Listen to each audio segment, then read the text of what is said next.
Greetings, dear ones. I am Kryon of Magnetic Service. Oh, for many of you, you would say, sounds like the voice you've been hearing all day of my partner. I'll tell you what's happening. Channeling is a cooperative. It requires two angels, at least two. The one that is in the body of the human being, and the one that you think is on the other side of the veil, whatever that means to you. Is there proof that this could be real? There is. But the proof is elusive, for it only occurs within each of you, in whatever proportion you need to know it is so. Let the love of God flow into you today, so that when you raise from the place you sit, you'll say, this is real. You can't fake what I felt today, you'll say.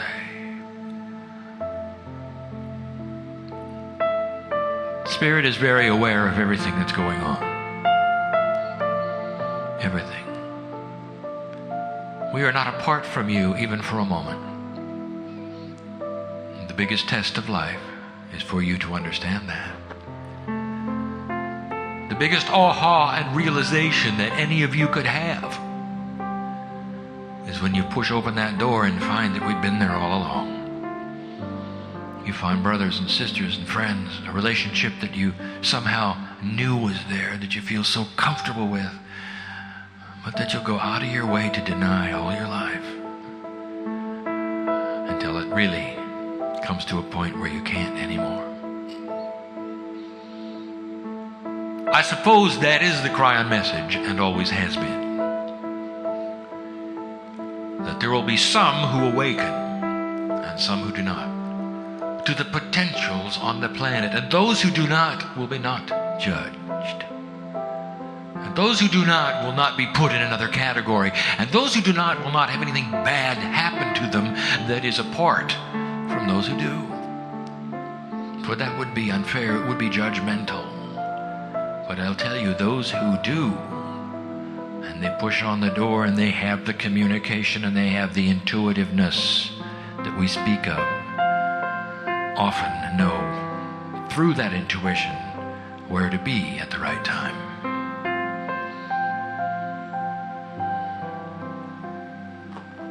So welcome to this, a time for some of you which is pleasure,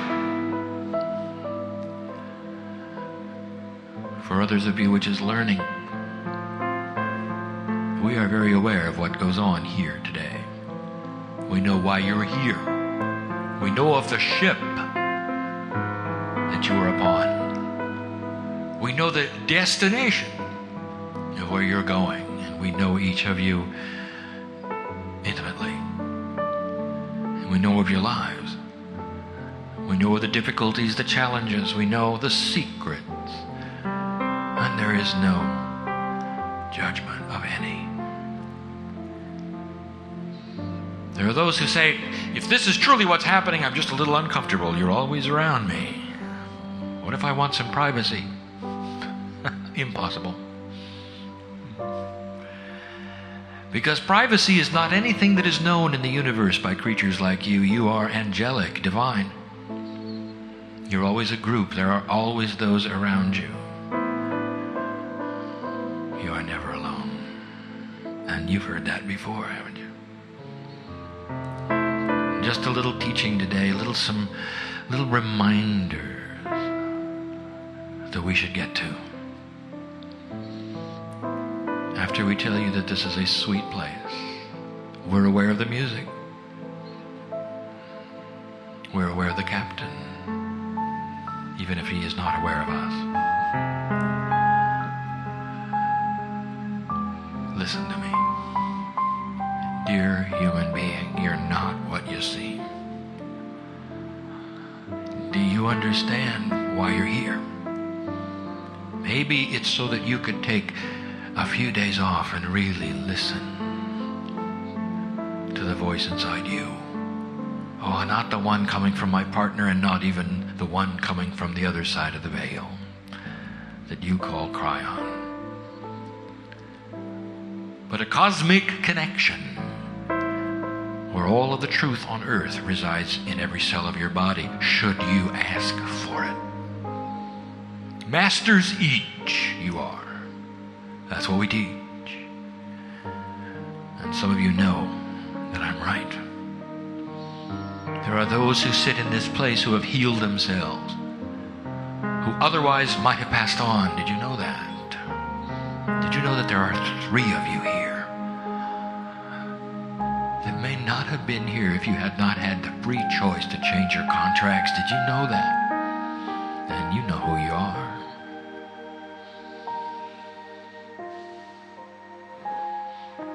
I would like to remind you about numerology. Simple. In its simplest form, there is no accident. When you connect numbers to almost any other system you might have, in any language you might have, there are no accidents. You know what the numbers mean. And because your culture is the way it is, it's different from place to place. But let us talk about the one you're in, the one you know, and the language that you speak. Simple. There are many human beings who've actually changed their own name because they did not like the numerology of the one that was given to them.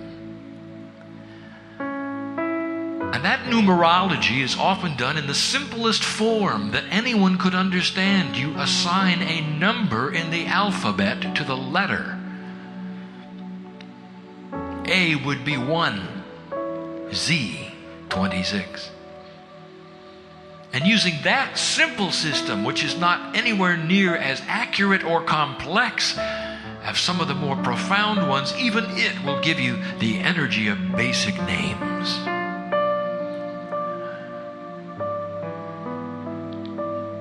And so when you start it, you find out that Kryon is 11. But we told you that a long time ago. 1989 is when I gave my partner all this information. 1993 when it was published, and those who would read it said, "Oh, that's interesting, he's an 11. You know, let me remind you something. In 1987, you had the harmonic convergence, which was then celebrated in 1992 and somehow became the 1111. Each time you see the 1111 or speak the 1111, it speaks of the shift. 11 is the shift. How many of you see 1111 on the clocks? And if you do, it's not scary information shift. You think it's an accident, perhaps. You ever think of that?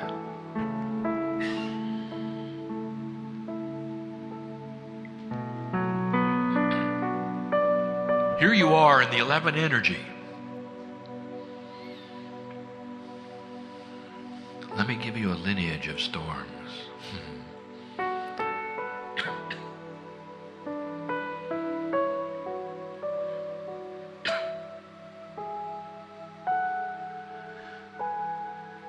One of the most commonly used metaphors we have had is that you are a lighthouse in the storm. Now perhaps even this message will give you more information about what we're speaking of. A lineage of storms. We told you, and you can find it in the writings which were published, that at the end of the 90s, perhaps in 1999, there would be a man on earth create chaos, a leader. Some say that it was in Kosovo. Some say his name was Saddam. Some say that it prompted what you would call the Gulf War, and it had the energy of 11. And those who were astute saw that energy as a precursor for what was to come, and indeed, what came was on the 11th of September. The two numbers that have been associated with the shift and the Kryon energy from 1989, the 9 and the 11. It's become a noun, 9/11. Brought to you in Manhattan in order to stir the earth, and it did, and it will, right on schedule. And as we've said before, there was no prophecy because this was the new track. It had to happen. And there is the numerology for you to look at. Magnetics, interesting, you might say. Even broached today. More than you know, more than you think, and how it's related even to your lives. The magnetic grid of your planet speaks to your cellular structure, including spiritual information. It is a communication link. We told you this early. Has to be there. It is created through a dynamic engine where the core of the earth moves at a different speed than the crust. That's the engine that creates the magnetics. Basically, because of temperature. Think of that. That is the engine that creates the magnetic grid. When the magnetic grid shifted, you had to know something was going on in the middle of the earth. It doesn't just shift. It wasn't an angel pulling on it. The Kryon grid group came in 89, left in 2002, and that's when the major amount of work was done. And you thought we were all up there pushing and pulling on the grid, didn't you? And you're wrong. We were at the core of the earth. That's what we were doing. And it got moved because of the geology that is responsible for it. And that is how it got moved. So you might say it was a Gaia project with Gaia's permission.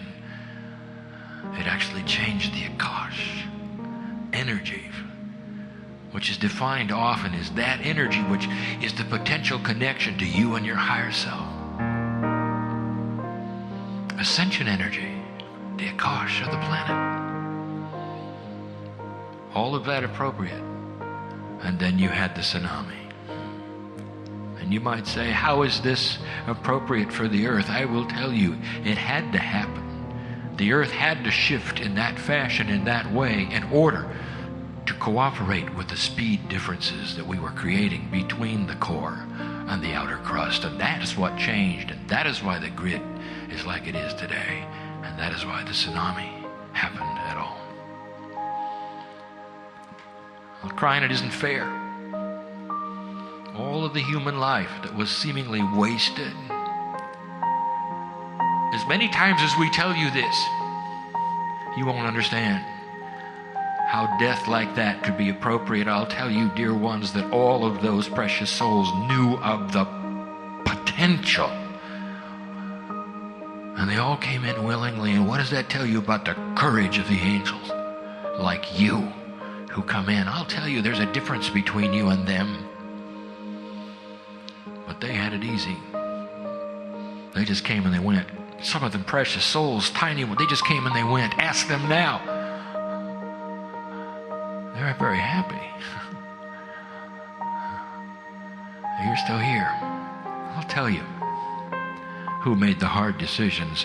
It were the ones who laid into the wind of birth and said, we're going into the Armageddon energy and we're going to change it. We're going to be lighthouses and we're going to live in a land where we don't have to suffer, and we're going to live in a land where we have an abundance, because then we're not in survival mode and we'll be able to turn our attentions to be a light for this planet, and we're going to send light here and there and make a big difference. And I'm sitting in front of them, and these are the courageous ones.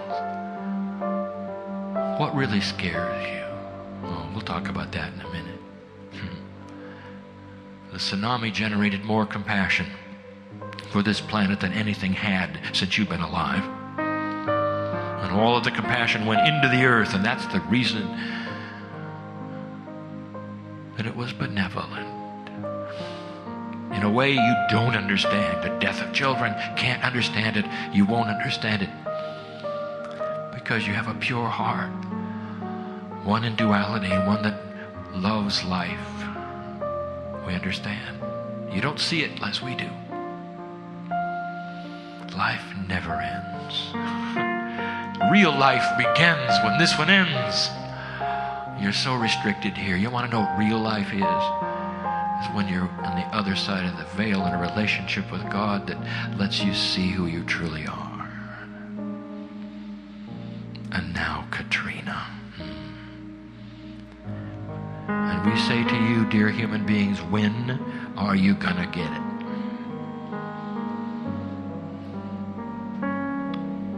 We started telling you about the earth shifts. You got to see them coming. You saw the warming of the oceans. You should have known. 7 years ago, you made plans even to strengthen the levees, and you said, well, not yet. Plenty of time. Did it have to happen like this? No, it didn't. But so often is the case that these things have to happen the way they do so that you will finally get it. And put the solutions in place. You have the time, you have the technology. The earth is warming before it cools off, and I will tell you that these storms will be normal for years to come. The perfect storm is going to visit you over and over. Time to make changes. Oh, and by the way,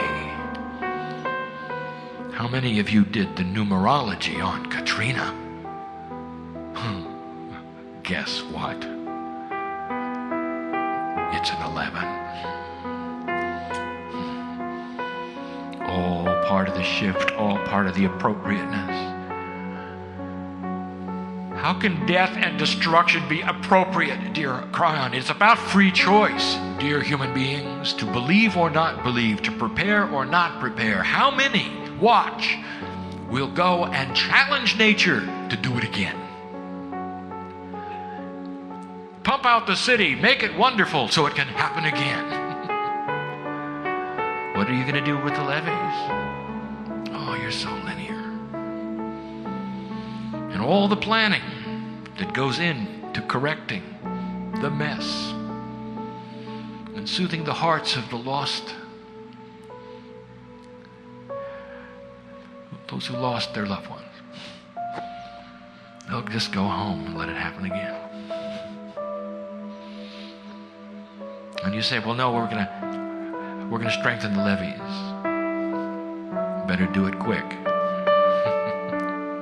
There isn't much time. Because this is going to be with you for a long time. I've even instructed my partner, don't plan any cruises in September in the Caribbean. And you won't see any. Because this is going to be with you for a long time. That's what happens when the oceans warm up. You're so linear. What would be easier, do you think? To create levees to hold back tens of thousands of tons of pressure of a lake and a moving river, or building a simple wall around a city to keep the flood out if a levee broke? That's not going to happen. It's too simple. We're aware of all that took place with the storm. The love of God is represented here, and it's compassionate, but I will tell you that these things will touch many before you understand that you're going to have to build around nature instead of in spite of it.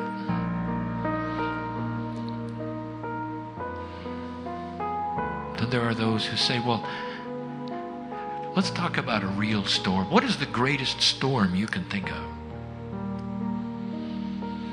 It would be a spiritual storm. They would say, some people, The biggest storm was in creation. We've heard about the angels and the devils and the fight from heaven and hell and how earth was created. That must have been quite a battle. Let me tell you, there was no battle. There was no storm. You are here under the auspices of the love of God. And when you return home, that's what's there. Some have said, well, no, it's the struggle of life on the planet. There's the good and the evil and all of these things. And the angels and the devils here, they're after your soul and they're pushing and they're pulling, and you got the duality, and it's hard to walk from one place to another and know what to do. Well, that's no storm there either. Human being, the most glorious master on the planet, was a human.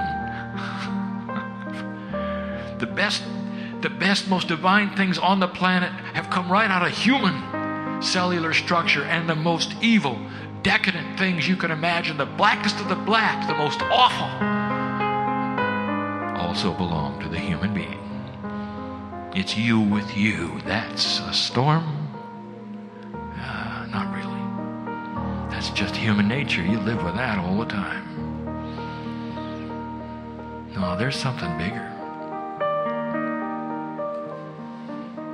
I'll tell you where the real storm is. It's in Jerusalem. It's at the fulcrum of 9/11, of the shift of earth. That's where the storm is. The battle from the old to the new. Do you realize just how old and entrenched those areas are with consciousness? Did you understand, dear human being, that if you live there, if you were born there, if you call yourself a Jew and have gone there, there is no hope that you will solve your own problem. It's too big. It was designed that way. It's going to require outside help, and guess where the help's going to come from? Light workers who understand the shift and are not afraid of it and see a bigger picture. Oh yes, they will give of their resources and their time and their energy, and they'll help these who are stuck in the storm, who don't know about what you do. But when it's all over, you will then move back, regroup, and shine your light on Israel. I will tell you yet again, there's the storm. You want to advance a more calm weather on the planet? I will give you a way to. How would you like to skip over the next few years of learning and earth moving and earth shaking? You shine your light on Israel. Let them make wise decisions based on a light you shine in their dark place, and start healing that land, and the rest will calm down, including the weather. Too simple, Kryon. Too bizarre, too spooky. It's connected, and you don't believe it, do you? I just told you that human consciousness was responsible for a slowdown in the Earth's core. An earthquake that made a tsunami, and a warming ocean that created Katrina. It's connected. The shift is upon you, dear human being, and here you sit in the middle of it. What is your greatest fear? What is your greatest fear? Are you afraid of storm? Perhaps you have been watching your media and you'd say, oh, if that were only me. I'm so glad. What would I do if everything I owned was simply blown away? I had nothing left. Where would I go? What would I be? Maybe you're afraid of that. You live in areas where that can happen to you, where weather may come and take what you have. Some of you have said, well, I'm more afraid of the earth moving. I live in a place where it could move greatly, and the same kind of devastation and the same kind of thing would happen to us that we've seen in a hurricane. That's what I'm afraid of, you say. What's your fear? Isn't it interesting, right this minute you pass over Earth at the bottom of the ocean, right this minute, which is volatile and ready for shift. Did you know that? It's happened before up here. There are certain parts of the earth that are ready to move, and they will. My partner said to me not long ago, as he sat in his home enjoying it,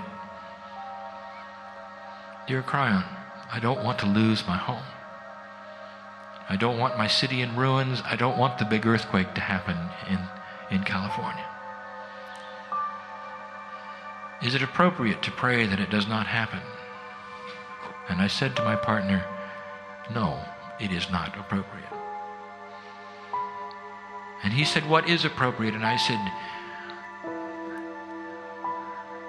"To hold your space as a lighthouse so that when the earth moves, because there are enough of you here, including you, it won't move near to the degree it would have otherwise." And so he said, "So it will move." And I said, "Of course it's going to move." Any doubt?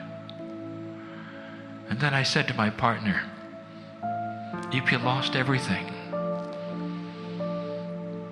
would you do it for a higher good?" He hasn't answered me yet. It's tough, isn't it? What are you afraid of?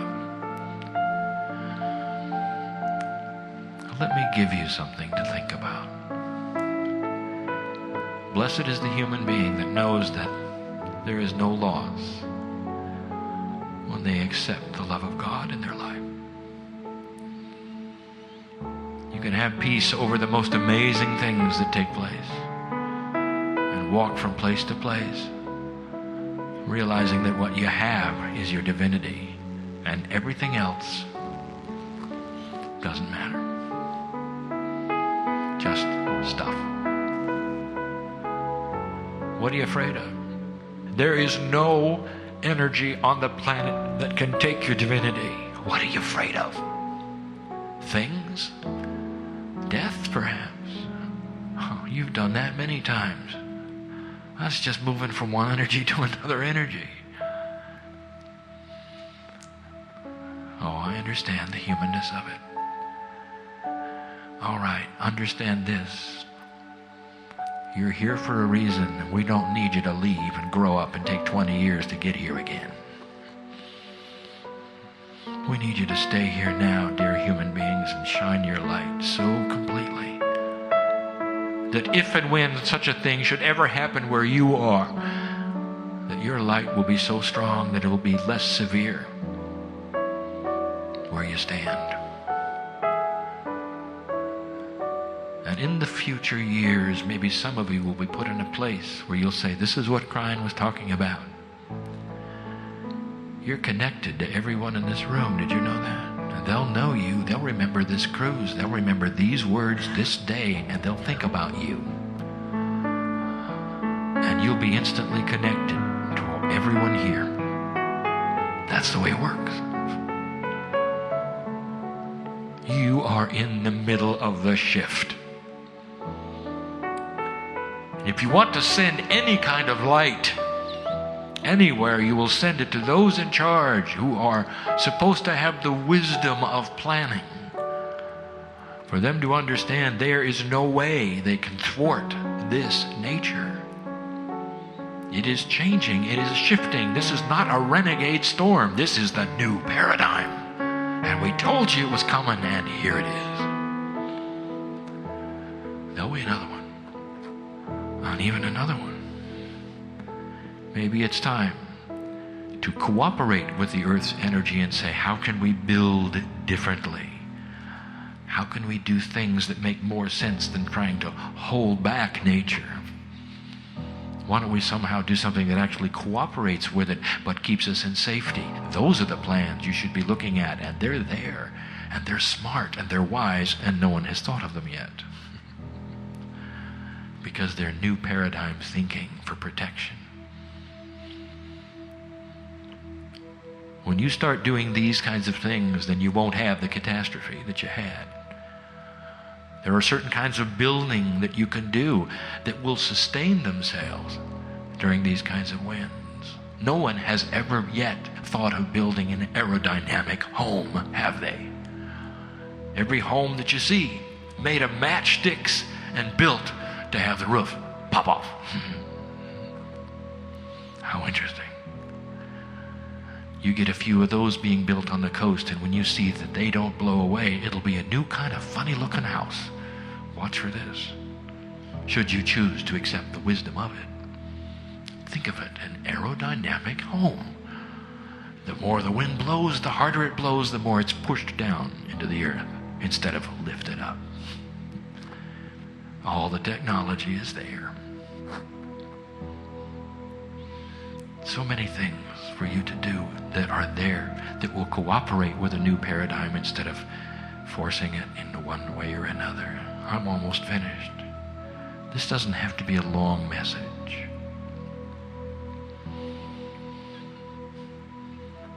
Kryon, what is the greatest paradigm you would like us to accept and understand and realize that will get us from A to B faster and change the weather?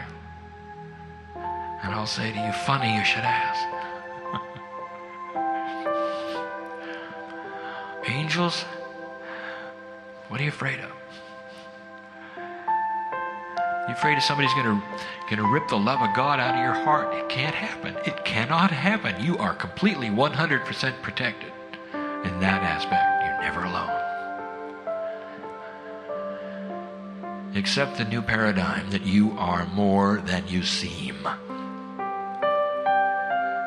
You have days to look at nature, to sit alone perhaps and ponder the ocean as it wanders by. And I want to tell you, maybe this is the time in your own consciousness where you might ask the question, is it true or not true? Could it be that I am bigger than I seem? Could it be that I'm eternal? Could it be? And if I am, what does that mean I'm here for? And I'll tell you the big question. Can you open the door and let us in or not? Some of you are so new at this. Welcome to an energy that was always destined to be upon you should you ask for it. It's an energy that suits you so well. Oh, light worker. Different consciousness, each one. Different ideas of how things work, each one. But each one connected to the other so strongly that when I tell you that the love of God is in this place, you'll know I am telling the truth. We even have the potential of a healing before this cruise is over. Someone who will leave differently than you came. What about that one? Light worker. The Kryon message is always the same. It always will be. Maybe there'll come a day when you claim the mastery inside and you've taken over the planet and created the New Jerusalem, and I can just walk away and wait for you to come home. And if that ever happened that way, I would be rejoicing every day that you had come and created exactly the potential that we see. The potential we see is peace on earth. You may live long enough to see it or not. It doesn't matter. While you're here, you're shining a light that no other creature could do. You see, it's the one who is awakened that knows the story. It's the one who's awakened who knows how to send the light. And that's why we love you the way we do. That's why you're here. I was with you when you leaned into the wind of birth. We talked about the potential, and here it is. And here it is. And here it is. And so it is.